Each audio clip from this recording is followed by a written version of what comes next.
करें।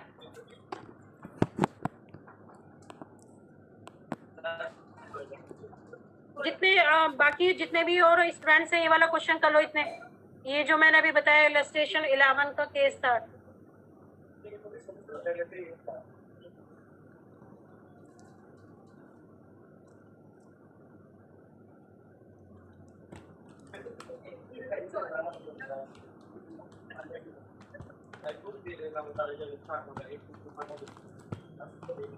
कहीं जाना नहीं है घूमने हम लोगों को, दीदी लोगों को। हाँ जी, वो कल गोरखपुर जा रहे तो सूट यही होता है एन्यूटी। में भानु में सब जाने हैं। एन्यूटी भानु को यहाँ छोड़ जाएंगे एक दिन के लिए, वो एक ही दिन में लौट भी आएगी। कौन से क्वेश्चन में है? पेपर दिलाने जाना है गोरखपुर उसका, ये वहीं की है ना, मुझे क्वेश्चन पेपर वहीं होंगे। लोग पेपर देते रहते कोई जॉब, तो कॉलेज में है नहीं तो जॉब हो जाएगी। ये हो गया इलस्ट्रेशन 11 केस था। बाकी जितने भी ऑनलाइन स्टूडेंट्स हैं सबका हो गया ये वाला।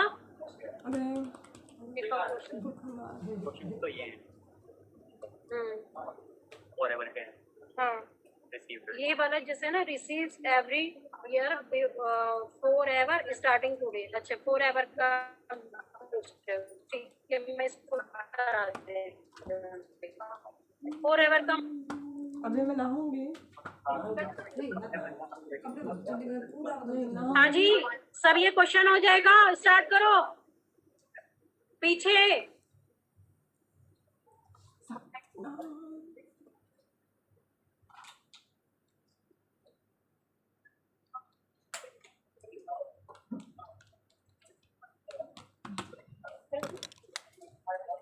ये वाला हो गया। कोई इलस्ट्रेशन केस थर्ड हो गया। केस थर्ड हो गया आपका, हो जाएगा। केस सेकंड देखो, केस सेकंड देखो।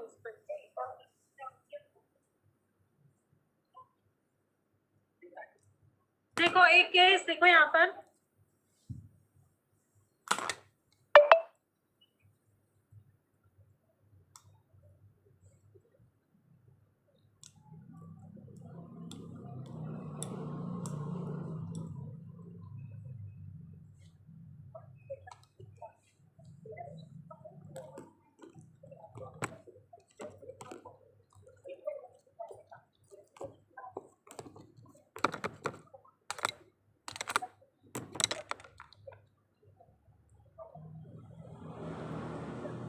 तो आएंगे घर नहीं भैया, सूट पूछ रही, मेरा सूट पड़ा हुआ सिल दिया कि नहीं सिला, तो फिर मैंने कहा क्या कैसे बनाना सिल दूंगी, अभी काटते हैं साथ में सुबह पूछते हेल्प कर देना बस। उनको फोन करके बुलाओ, अपने दोस्तों को, फ्रेंड्स को फोन करके बुलाओ जल्दी से। भाई बातें नहीं, सुहानी बहुत बातें हो रही है। हाँ जल्दी कर दूंगी, जल्दी कर दूंगी। देखो एक केस देखो, इलस्ट्रेशन 11 का केस 2, इलस्ट्रेशन 11 का केस 2, केस 2 देखो। इसमें यहाँ पे कि हमें जो रिसीव हो रहा है $12 रिसीव हो रहा है एवरी ईयर 4 एवर तक। स्टार्टिंग टुडे 4 एवर का मतलब क्या है? हमेशा लाइफ टाइम तक, लाइफ टाइम तक हमें पैसा रिसीव हो रहा है, ठीक है। और उसका जो रेट ऑफ इंटरेस्ट है वो कितना है यहाँ पर? 7%। इधर रास्ता केस 2 हमें कितने रिसीव हो रहा है यहाँ पे? $12 और 4 एवर हमेशा तक रिसीव हो रहा है। जैसे अभी तक हमने प्रेजेंट वैल्यू फ्यूचर वैल्यू में हमने देखा था कि एक टाइम होता है, उतने टाइम तक ही पैसा रिसीव होता है। यहाँ पे आके हमेशा तक 4 एवर तक हमें पैसा रिसीव हो रहा है। अब इसमें यहाँ पे क्या पूछा कि इसकी प्रेजेंट वैल्यू निकालो। प्रेजेंट वैल्यू कैसे निकालेंगे हम इसकी? जब भी इस टाइप का अनलिमिटेड टाइम तक होता है तो इसमें हम प्रेजेंट वैल्यू सिंपल ऐसे निकालो। इक्वल टर्म है हमारे यहाँ पर कितनी इक्वल इंस्टॉलमेंट है ना यहाँ पर $12। इसको डिवाइड करो रेट से, ठीक है। $12 और इसको डिवाइड कर दो यहाँ पर 0.07 से, तो हमें इसकी यहाँ पे पता चल जाएगी प्रेजेंट वैल्यू, ठीक है। अच्छा अभी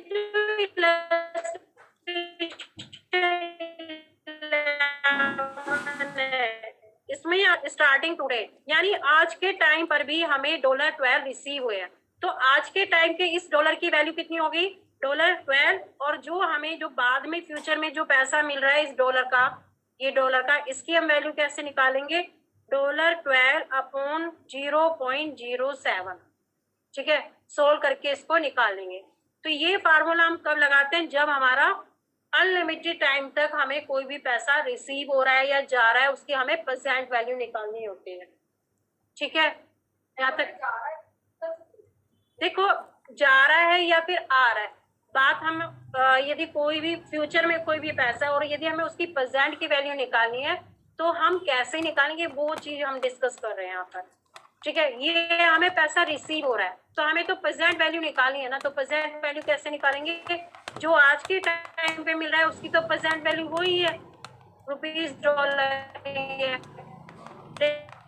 फ्यूचर डिवाइड कर देंगे, एक टर्म लेंगे, पहले साल की जो भी वैल्यू है उसको डिवाइड करेंगे रेट से। ठीक है, आपको क्लियर हो गया? कोई और डाउट, कंफ्यूजन नहीं?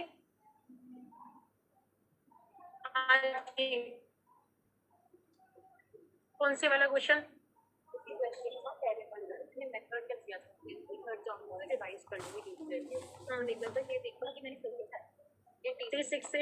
जो है इसकी वैल्यू निकालेंगे। हाँ वो T5 वाले ईयर पे आएगी। हाँ उसके हिसाब से आएगी और फिर उसकी वैल्यू पीवीएफ जो कि ये है उससे मल्टीप्लाई करेंगे, राइट? हाँ और फिर मल्टीप्लाई करने के बाद जो वैल्यू आएगी T0 से T5 वाली वैल्यू, हाँ वो बनी। कल करके लेके आना इसको, नहीं गलत होगा तो फिर मैं नेक्स्ट क्लास में डिस्कस कर लूँगा। ठीक है, अच्छा एक और चीज लिखो यहाँ पर, कुछ लिखो यहाँ पर। यहाँ तक ये कंसेप्ट क्लियर हो गया सबको? जी क्लियर हो गया सबको? कोई डाउट नहीं? अच्छा एक और लिखो यहाँ पे, डबलिंग।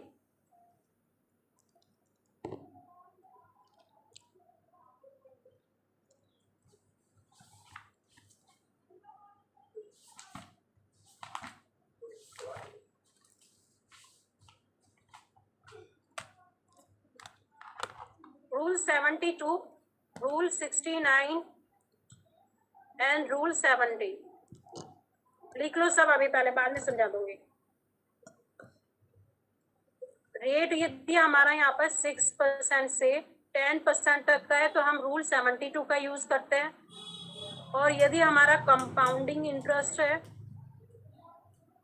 कॉन्टिन्यूसली कंपाउंडिंग है,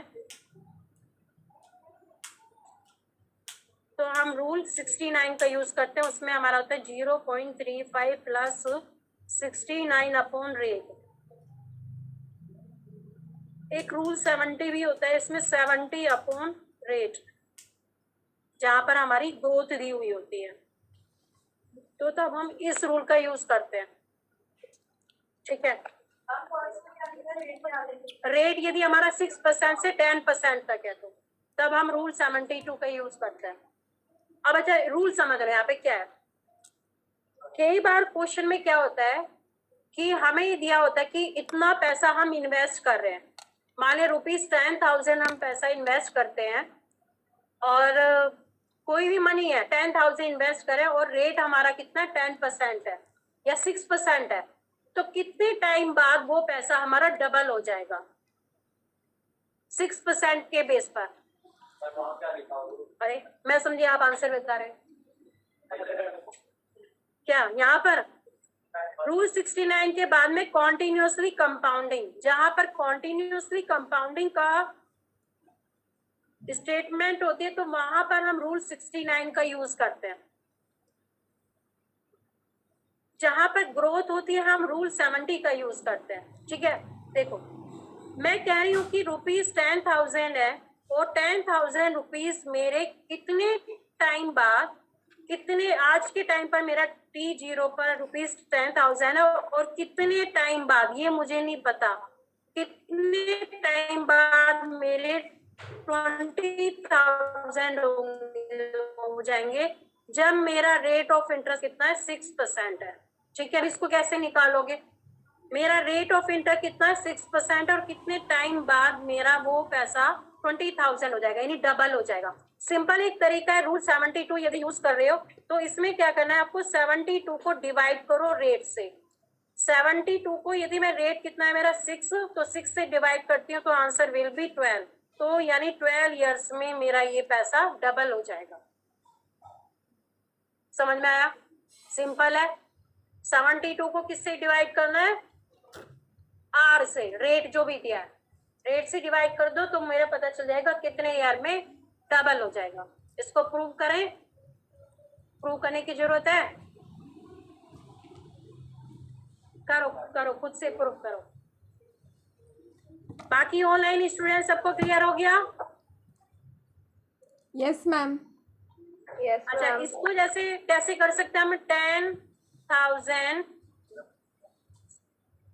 1 प्लस आर की पावर, ये हमें नहीं पता है, यहाँ पर 12 हम प्रूव कर रहे हैं, यहाँ पर इक्वल्स टू कितना होगा यहाँ पर 20,000 रुपीज। तो 10,000 इंटू 1.06 की पावर 10 इक्वल्स टू 20,000, ये वाला प्रूव कर सकते हो। 1.06 की पावर 12 निकाल लो, यानी फ्यूचर वैल्यू फैक्टर वो निकाल लो और उसको 10,000 से मल्टीप्लाई करो तो तुम्हारा आ जाएगा यहाँ पर 20,000 रुपीज। ठीक है? क्यों हंसी आ रही है बेटा? हाँ जी, वो बातें याद आ गई। चलो बातों को भूल जाओ, ध्यान कंसंट्रेट करो। थोड़ा सा माइनस आ जाएगा कई बार हमारा ना, जो उसमें आएगा एक, इसमें क्या होता है कि एग्जैक्ट नहीं पता होता, लेकिन कहीं पर भी कभी क्वेश्चन में आ जाए कि रूल का यूज करना है तो एग्जैक्ट 72 को डिवाइड करो रेट ऑफ इंटरेस्ट से। हाँ, तभी यूज करना है इस फॉर्मूले को। हाँ, क्वेश्चन में स्पेसिफिक होगा कि रूल 72 का यूज करना है। हाँ, वो तो अदरवाइज तो इसी से सोल्व करना है। ठीक है, सिंपल है। 10% है तो कितने टाइम में डबल होगा? 7.2 ईयर्स। ठीक है। अच्छा, एक और रूल 69 वाला हम कब यूज करें? जब कॉन्टिन्यूसली कंपाउंडिंग होता है। कॉन्टिन्यूसली कंपाउंडिंग का मतलब क्या होता है? कोई बताएगा? बताया था ना क्या? हाँ, पर आवर के बेस पर कॉन्टिन्यूसली कंपाउंडिंग। तो हम यहाँ पे रूल 69 का यूज करते हैं। उसमें हमारा क्या, माने मेरा 10,000 रुपीज है, वो कितने टाइम बाद डबल हो जाएगा, यानी 20,000 कब हो जाएगा वो? तो मैं रूल इसको यहाँ पे यूज करूंगी 69 का कॉन्टिन्यूसली कंपाउंडिंग के केस में। तो 0.35 प्लस 69 अपॉन रेट, यदि मेरा कितना है यहाँ पर, कोई भी रेट ले लो, मैं इजी के लिए कुछ भी ले लेती हूँ यहाँ पे 13% रेट ले लेती हूँ। ठीक है, तो 13 से डिवाइड करो 69 को, जो भी वैल्यू आ जाए उसको 0.5 से प्लस कर दो तो पता चल जाएगा कितने टाइम में वो मेरा पैसा डबल हो जाएगा। सिंपल लग रहा होगा ये तो, कंसेप्ट बहुत इजी होगा। लग रहा है सबको इजी? इसके अलावा एक रूल 70 भी होता है, जहां पर ग्रोथ होती है, दिया होगा तुम्हें, तो 70 को डिवाइड कर दो आर से। आर से डिवाइड करना, 0.0 आर से मत करना। ठीक है, आर से डिवाइड करना। क्लियर यहाँ पर? कोई डाउट कंफ्यूजन यहाँ तक? नहीं, सब कुछ क्लियर हो गया? हाँ जी, क्या नाम है पीछे? ये कौन, नाम क्या है आपका? प्रिशा। क्लियर हो गया? 69 को 0.13 से करना है, 13 से नहीं, 69 को डिवाइड करना है 13 से, फिर जो भी सॉल्यूशन आए उसको प्लस करना है 0.35 से। ठीक है, 69 को डिवाइड करना है 13 से, फिर उसको प्लस करना है 0.35 से।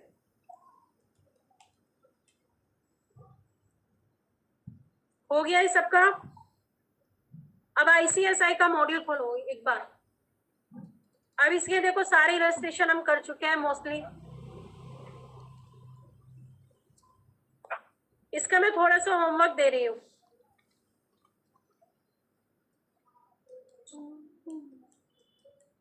ये जितने भी लास्ट के क्वेश्चंस हैं 1 से लेकर 20 तक, ये सारे ट्राई करने हैं। पेज नंबर है तुम्हारा 489। हो जाएंगे यहाँ पर? कोई कंफ्यूजन तो नहीं आता? पढ़ के देखो, सारे क्वेश्चन पढ़ के देखो, एक बार हो जाएंगे ना। एक बार नजर डाल लो एक्सरसाइज, जितने भी ऑनलाइन स्टूडेंट्स हैं सब नजर डालो एक बार क्वेश्चंस पे। मैम पेज नंबर है यहाँ पर 480, एक मिनट 489, 1 से लेकर 20 तक जितने भी चैप्टर क्वेश्चंस है वो सारे होमवर्क में। ठीक है, ये सारे होमवर्क में करना है आप लोगों को।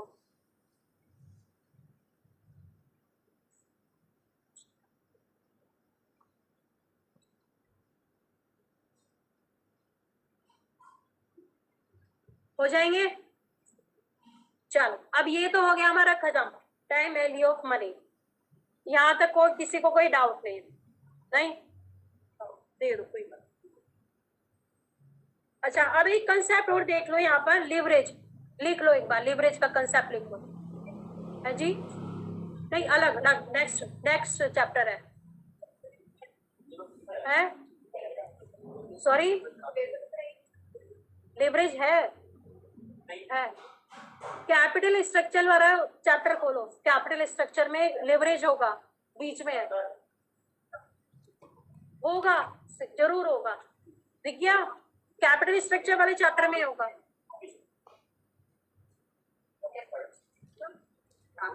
कैपिटल स्ट्रक्चर का कौन सा है? पेज नंबर बताना इसमें।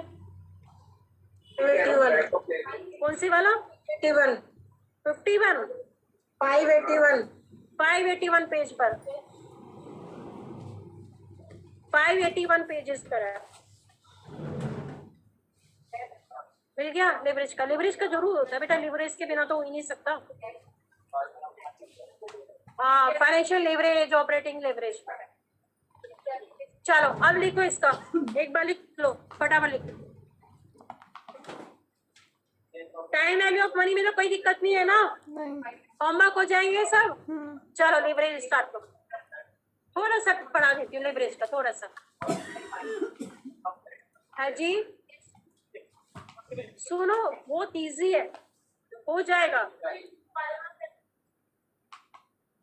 क्या हो रहा है?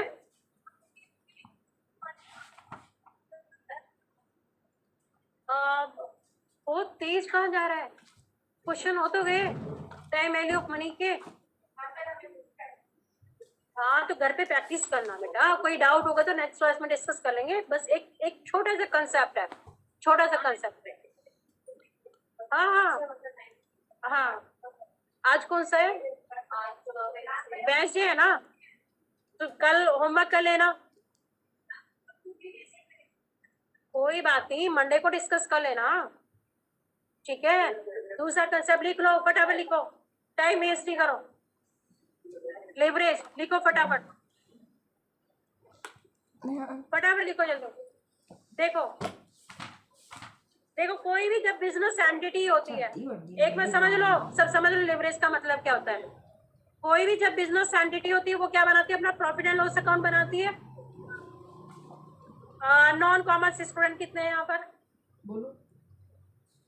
अच्छा, प्रॉफिट एंड लॉस का मतलब है एक तरफ वो अपनी इनकम डालती है, एक तरफ एक्सपेंडिचर डालती है कि कितना हमारा नेट प्रॉफिट हुआ है। अब जो कुछ एक्सपेंडिचर वो डालती है, कुछ एक्सपेंडिचर की वजह से उसके नेट प्रॉफिट पर फर्क आता है। मान लिया मैं अपना कोई भी प्रॉफिट एंड लॉस अकाउंट बनाती हूँ, ध्यान से समझना, इधर की साइड मैंने अपनी इनकम डाली है और लेफ्ट साइड मैंने अपनी एक्सपेंडिचर डाले है। इनकम मेरी कितनी हुई? मान लिया सपोज करो यहाँ पर 10 लाख की हुई, और जितने भी मैंने एक्सपेंडिचर डाले यहाँ पर कितने डाले? 5 लाख के। तो मेरा नेट प्रॉफिट कितना हुआ यहाँ पर? भाई 10 लाख की मेरी इनकम हुई और मैंने एक्सपेंडिचर कितना डाला यहाँ पे? 5 लाख का। तो नेट प्रॉफिट कितना हुआ मेरा? 5 लाख का प्रॉफिट हुआ। सिंपल सा है। तो जितने भी मैं एक्सपेंडिचर डाल रही हुई है, मैं एक्सपेंडिचर मेरे अलग अलग कई टाइप के होते हैं। एक तो होते हैं मेरे ऑपरेटिंग एक्सपेंडिचर और एक होते हैं मेरे फाइनेंशियल एक्सपेंडिचर। ऑपरेटिंग वाले कैसे होते हैं? जो मेरे डे टू डे एक्टिविटीज से रिलेटेड होते हैं। जैसे हो गया, मैं अपने बिजनेस को चलाने के लिए रेंट दे रही हूँ, ठीक है, और मैं अपने P&L में क्या डाल रही हूँ? डेप्रिसिएशन डाल रही हूँ, यानी मेरी असेट्स की वैल्यू कम हो रही है। कुछ भी इस टाइप के मैनेजर की सैलरी वगैरह दे रही हूँ, तो इन ये जब मैं एक्सपेंडिचर डालूंगी तो मेरा एक्सपेंडिचर बढ़ जाएंगे और मेरा नेट प्रॉफिट ये क्या हो जाएगा, कम हो जाएगा यहाँ पर। अच्छा, इसके अलावा एक और दूसरी टाइप की मेरे एक्सपेंडिचर होते हैं जिनको कि मैं बोलती हूँ फाइनेंशियल एक्सपेंडिचर। वो कौन से होते हैं? जैसे मैंने कहीं पर भी लोन लिया है, लोन पर मैं क्या दे रही हूँ, इंटरेस्ट पे कर रही हूँ। या फिर मैं प्रेफरेंस डिविडेंड मैंने इशू किए, उनको मैं क्या दे रही हूँ, डिविडेंड वगैरह दे रही हूँ। अब तुम कहोगे कि मैं हम जो डिविडेंड वगैरह यहाँ पर तो नहीं लिखते, लेकिन जब हम एप्रोप्रिएशन करते हैं, एप्रोप्रिएशन का मतलब होता है जब सब पैसा बाकी को सबको डिस्ट्रीब्यूट करते हैं, तब तो हम एक्सपेंडिचर है। इंटरेस्ट हो गया, डिबेंचर्स पे इंटरेस्ट दे रहे हैं, preference dividend, preference share holders को हम क्या दे रहे हैं, डिविडेंड दे रहे हैं, तो वो क्या हमारा फाइनेंशियल एक्सपेंडिचर है। तो इन एक्सपेंडिचर की वजह से हमारे प्रॉफिट पर कहीं ना कहीं फर्क पड़ता है। एक्सपेंडिचर जितना डालेंगे हमारा प्रॉफिट कम हो जाएगा, एक्सपेंडिचर कम डालेंगे तो हमारा प्रॉफिट इंक्रीज हो जाएगा। ठीक है, तो लिवरेज हम इसको बोलते हैं कि बेनिफिट और लॉस, लिख लो सब यहाँ पर, बेनिफिट और लॉस ऑन प्रॉफिट। प्रॉफिट कौन सा? Net profit. एप्रोप्रिएशन के बाद में जो हमारा नेट प्रॉफिट आता है, इनकम में से सारे एक्सपेंडिचर माइनस के करने के बाद में जो हमारा प्रॉफिट है, उस पर हमें बेनिफिट भी होता है, लॉस भी होता है। किस वजह से? Due to some expenditure. और वो एक्सपेंडिचर हमारे कितने टाइप के होते हैं?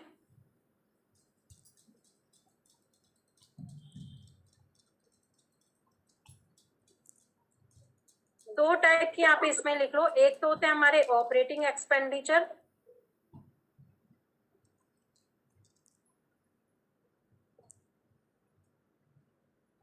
और दूसरे होते हैं हमारे फाइनेंशियल एक्सपेंडिचर।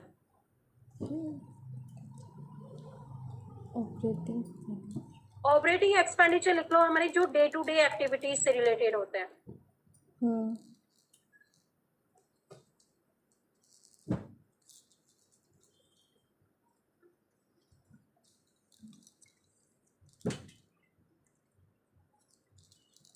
और फाइनेंशियल एक्सपेंडिचर लिख लो हमारे जो हम पैसा जब भी हम रेस करते हैं उस पर, जैसे इसका एग्जांपल लिख लो, इंटरेस्ट हम दे रहे हैं, बैंक को दे रहे हैं, इंटरेस्ट टू बैंक। ठीक है, बैंक को भी हम दे सकते हैं लोन पर, और या फिर हम डिबेंचर्स पर हम इंटरेस्ट देते हैं। ठीक है, डिविडेंड हम देते हैं किसको? प्रेफरेंस शेयर होल्डर्स को। ऑपरेटिंग एक्सपेंडिचर लिख लो, जैसे हमारे हो गए रेंट हो गया, डेप्रिसिएशन हो गया, और इसके अलावा हमारा जैसे मैनेजर की कोई भी सैलरी वगैरह एटसेट्रा वगैरह जो डे टू डे एक्टिविटीज के लिए हमारा कंपलसरी है। जब भी हमारा ऑपरेटिंग एक्सपेंडिचर की वजह से प्रॉफिट पर इफेक्ट आता है तो उसको हम बोलते हैं ऑपरेटिंग लिवरेज, जब हमारा ऑपरेटिंग एक्सपेंडिचर की वजह से होता है। जब हमारा फाइनेंशियल एक्सपेंडिचर की वजह से प्रॉफिट पर इफेक्ट होता है, that is called as financial leverage. सब नोट डाउन कर रहे हो? अच्छा, इन दोनों के ही कंबाइंड को हम बोलते हैं कॉम्बिनेशन।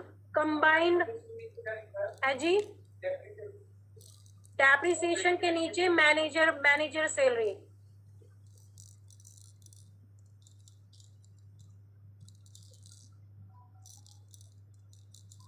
इसको हम बोल देंगे कंबाइंड लेवरेज। इन दोनों के कॉम्बिनेशन को कंबाइंड लेवरेज बोलते हैं।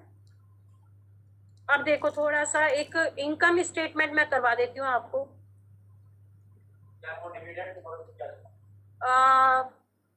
Dividend on preference shares.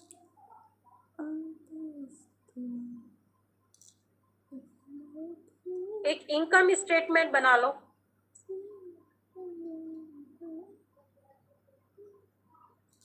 देखो, इनकम स्टेटमेंट में सबसे पहले तो क्या होता है हमारा, क्या आती है? सेल्स आती है। ठीक है, सेल्स हमारी कुछ भी हो गई XYZ, उसमें से जो भी मेरे वेरिएबल एक्सपेंडिचर होते हैं, वेरिएबल कॉस्ट जिसको मैं बोलती हूँ, वो मैं माइनस कर दूंगी। माइनस करने के बाद में जो वैल्यू आती है उसको मैं बोलती हूँ कॉन्ट्रीब्यूशन।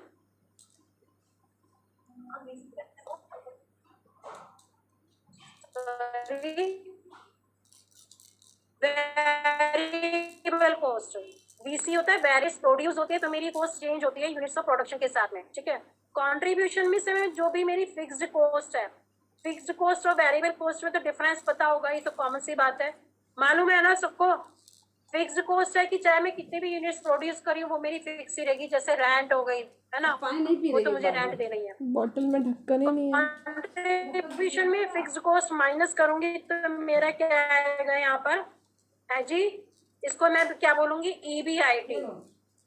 इसको यदि मैं फॉर्म देखूं तो इसको बोलते हैं अर्निंग, जरूरत नहीं पानी की। हाँ, earning before interest and tax.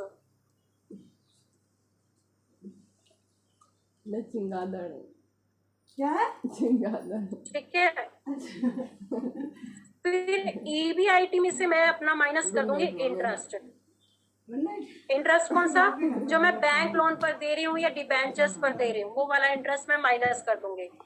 फिर इस EBIT में से इंटरेस्ट माइनस करने के बाद में आएगा ये में अर्निंग बिफोर टैक्स।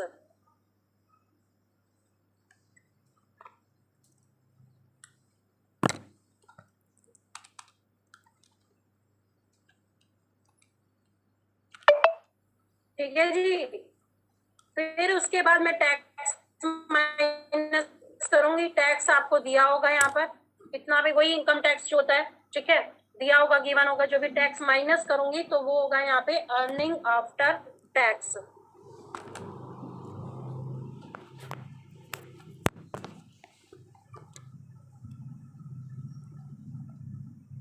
ठीक है, अब इसमें से मैं माइनस कर दूं